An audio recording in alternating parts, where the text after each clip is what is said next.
I enjoy working at IBM. I enjoy teaching right now. I see career as a platform to contribute. Contribute to the people around me, contribute to the organization who gave me the opportunity, as well as contribute to my own personal growth.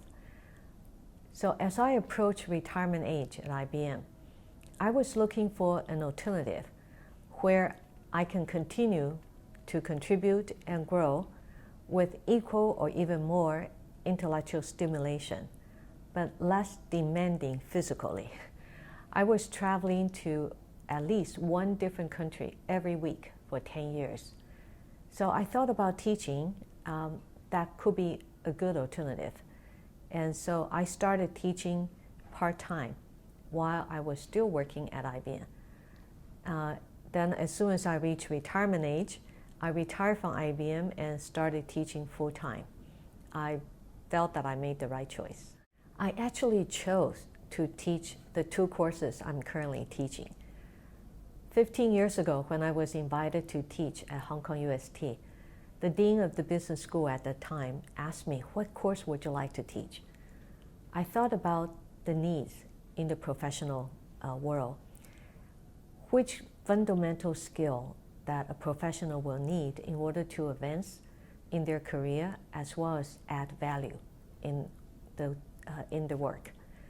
I came up with 2 skills that I feel are most fundamental. Number 1 is communication. Number 2 is decision making. Therefore, I decided that I'm going to put these 2 courses together and teach these 2 courses. At the time, I never had a teaching experience and I didn't have the courseware. But I like to do things based on the needs, not what I can do. So I developed the courseware and continuously to learn and improve to teach better. And currently, the managerial communication is our MBA compulsory course, and managerial decision making and leadership is our EMBA course, and also a very popular executive education program. Certainly, change is constant, so everything is changing. Certainly, top manager and leader need to change along with the time. Changes in marketplace is much more dynamic in the digital world, and with internet, there's almost no boundary to national boundary. And changes in the workforce, especially in this part of the world, in Asia, the workforce are very young. And they're very young, but they're very eager to success, and they are less patient. So I think these are changes that the current leader must face and embrace. Modern large corporations are for sure multinational companies. Once upon a time, maybe we had large corporations that are home-based mainly, but nowadays it's really global economy. So large corporations really are multinational companies. Therefore, they face the cross-culture workforce, and they face the different marketplace that are different from their home country. So these are additional challenges that they need to face and embrace, maybe than their predecessor. And also with the internet, everything is very open, and speed of change is accelerated. So I think these are challenges for modern large corporations that need to really deal with and embrace, because to change a large corporation takes time, but the marketplace not necessarily give us time. So I think speed and the young workforce and multinational workforce are the additional challenges. I started the journey of exploring a common framework for decision making when I first joined the workforce in the United States. There's one topic that intrigued me a lot, which is how does senior management executive make their decision? So I was curious, and I asked this question to any high-level management and executives that I met. I said, how do you make decisions? Frankly, I never got an answer. They always look at me, young kids, and then they say, well, that's a very good question. Let me think about it. I'll get back to you. But no one ever gotten back to me. So I did my own exploration through reading, attending relevant courses, and observation and experiment. After maybe, I would say 15 years, I finally have a best-of-breed framework that helped me to think, consider, and approach any decision that I faced. And I continue to perfect this framework. So eventually, I use it at work. I share with people openly. It became an open, publicly shared team decision framework that I used, and eventually IBM actually published the first internal book on this framework. And our consultants shared with their clients, and they found it very useful. So IBM, jointly with Oriental Press in China, published an external book on this framework. And that's basically the framework I'm teaching in the managerial decision-making and leadership course. And I subsequently also published an English book on this. And the framework is extremely useful for team decision, especially cross-culture team decision, as well as personal decision. This decision framework, from inception, was at an international setting.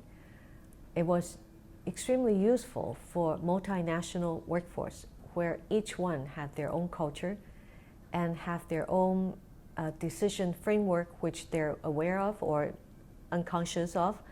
And oftentimes the decision process is very long, and the discussion is very long, because everyone has different background and different approach. So this one commonly shared and public decision framework can guide the discussion and make it more productive. And also people can have a very healthy discussion to bring out everyone's point of view, and then still come up with the best of breed decision that the team can make.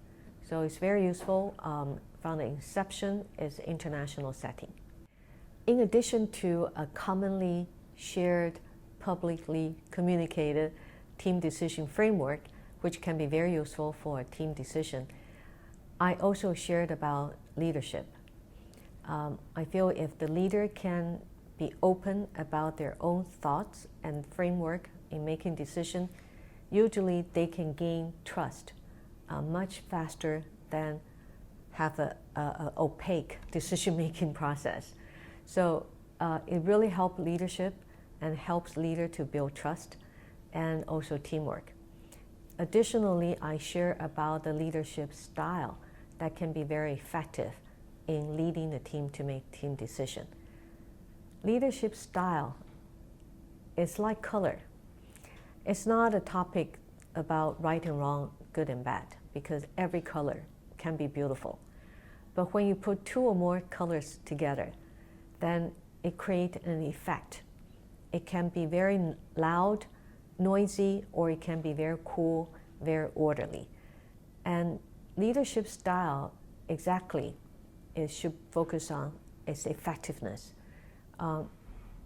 Match the people that you're leading and also the time and the situation. Use the most effective leadership style is key to leadership. So I share about the effective leadership style when a leader needs to lead the team to make decisions. I would like to give 3 tips, but these 3 tips are not necessarily just for women. I believe they apply to any professional who would like to advance in their career. First of all, I think in the workplace, we should be gender blind, just like we should be color blind, because people are looking for value add. Any individual, any color, any gender, as long as we can add value, we will be accepted, welcomed, recognized, and appreciated. So I would like to give 3 tips. The first one is starting point. I think the starting point for any task is very, very important. If we start on the wrong foot, the rest kind of is irrelevant. So the starting point should always be business need, not ourselves. Not what I can do, not what I want to do, but what does the business need? And then we should match our capability to that business need. Or we should find the best talent that can meet the need if we're leaders. So I would say this is the first one. The starting point is never ourselves, but the business need. And find the best talent, including ourselves, to meet that business need is the starting point. The second point, I think, is orientation. We should orient ourselves always toward the future, not the past, because the past is over. The history cannot be changed, and there's no decision to be made anymore about the history. The present, well, the present will become the past in split second. So the only thing we can create is the future. So we should always be future-oriented, and our thought should always be, how can I create a better future? Learning from the past and the present. But our job is to make the future better. The third tip is our focus. There are always lots of problems and challenges around us that require our attention. However, we should focus on the opportunity, not the problem. Because opportunity and problem have the same definition.